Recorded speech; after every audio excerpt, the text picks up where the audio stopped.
To learn more about the whole notion of right brain thinking and why this is such a critical skill in today's environment, check out this video of Dan Pink talking about his book, A Whole New Mind, when he was here at Darden opening our Innovation Lab. Then I'd like to get you to think about the kinds of questions in your life that design thinking might work best for. And join me and some of my design-oriented colleagues to discuss your questions and reactions in our forum. And I'll look forward to seeing you again next week.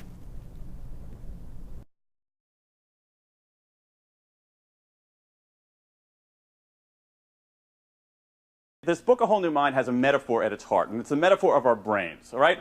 Our brains, as all of you know, are divided in half. You've got your left hemisphere and your right hemisphere. Now, most of you know that there's been a lot written about left brain and right brain over the years. And what we know about our brains is this. They're really complicated, okay?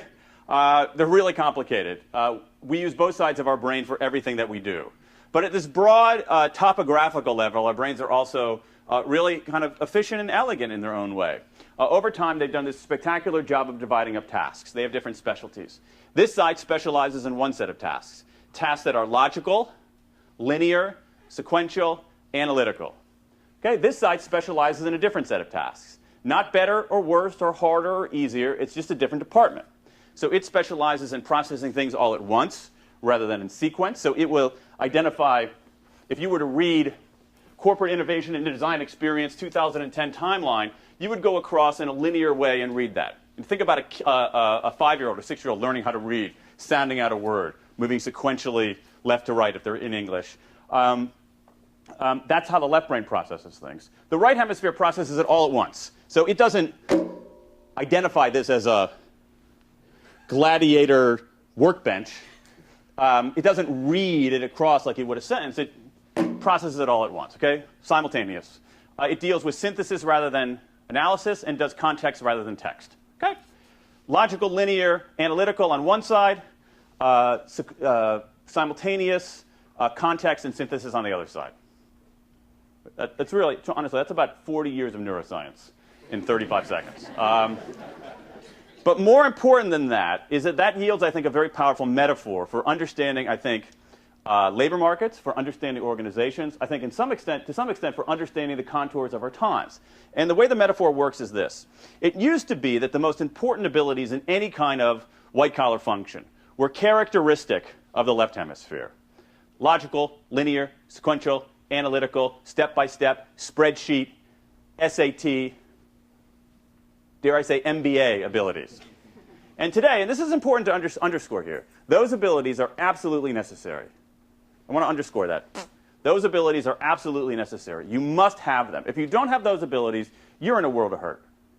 But in contrast to, say, when I was growing up, those abilities today are necessary, but they're no longer sufficient.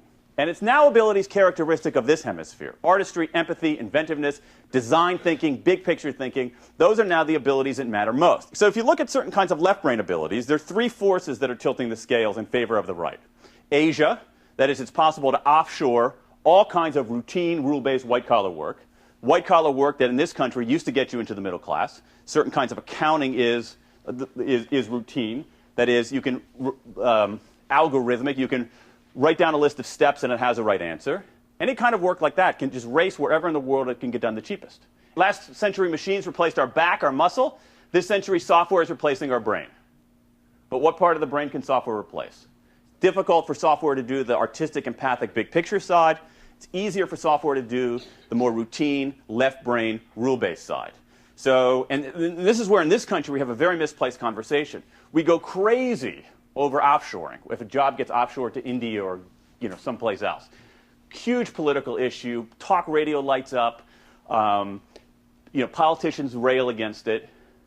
But it's not the bigger issue. The bigger issue is automation. So Asia, automation, and then there's the final A, abundance, which is that despite the dicey economy, despite all the dangerous bad things that are happening, we live in a world of incredible material abundance. Or not a world, but we live in a country at least of material abundance in this country is staggering by historic standards.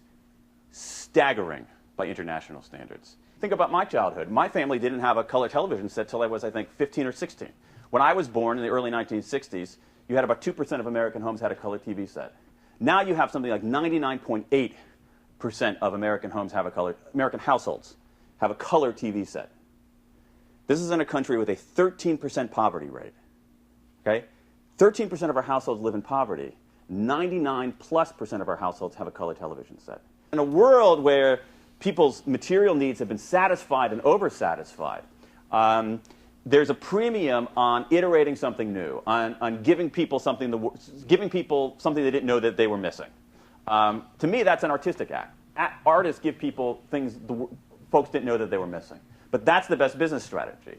Think about a world of 99% color television penetration. And you're selling televisions. You probably have a meeting going on right now where some genius is saying, oh, we have a 45-inch screen TV, let's do a 47-inch screen TV. That's a game changer.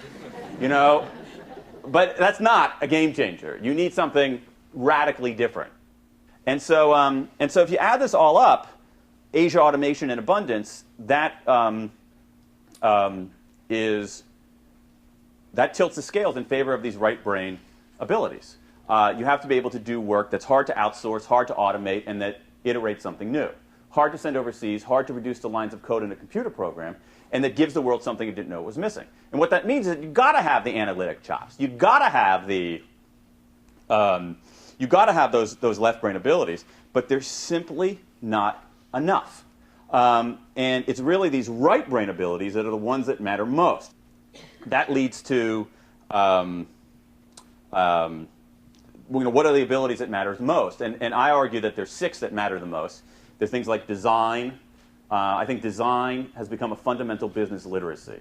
There are many businesses that wouldn't hire somebody who didn't have a passing familiarity with, say, a spreadsheet and what it does and how it works. I think the same thing is happening with design. You have to be literate in design. I think it's become a fundamental literacy in the world of business. Things like, so there's design, there's story.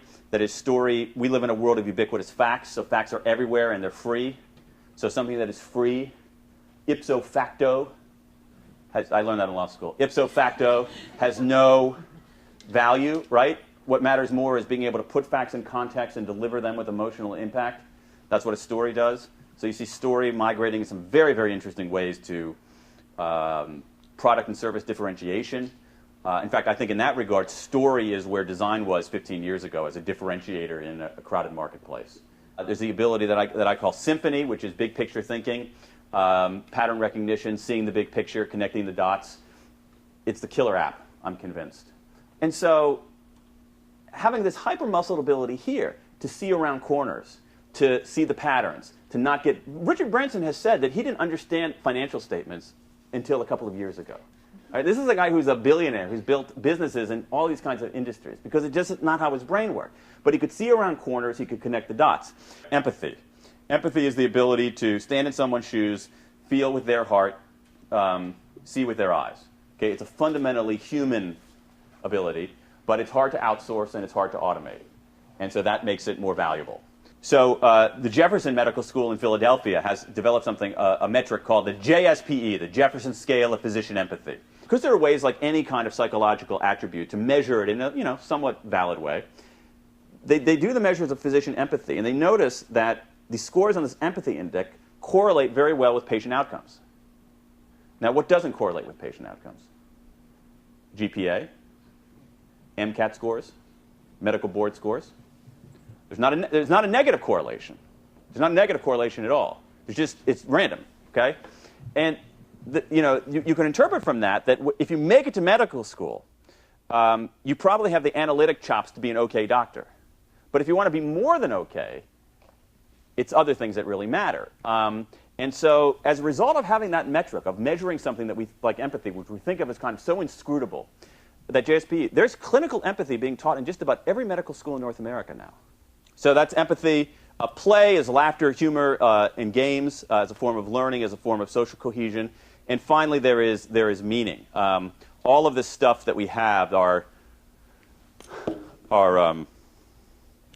refrigerators full of Go-Gurt, and our super powerful iPhones, and our 87-inch color television sets haven't actually made us all that happier.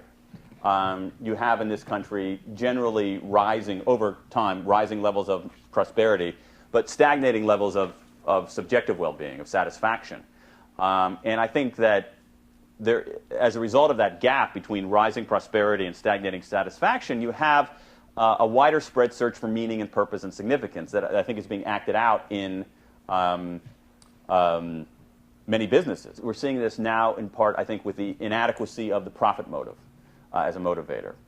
Profit motive is a good thing. I think it's a good thing morally. It's a more sophisticated argument, but it's an argument that we can make. I think it's a good thing morally. It's certainly a good thing for efficiency. Okay? But the profit motive isn't the only thing. I think that what we're seeing now is that the profit motive, while it's an important thing, it's not the only thing.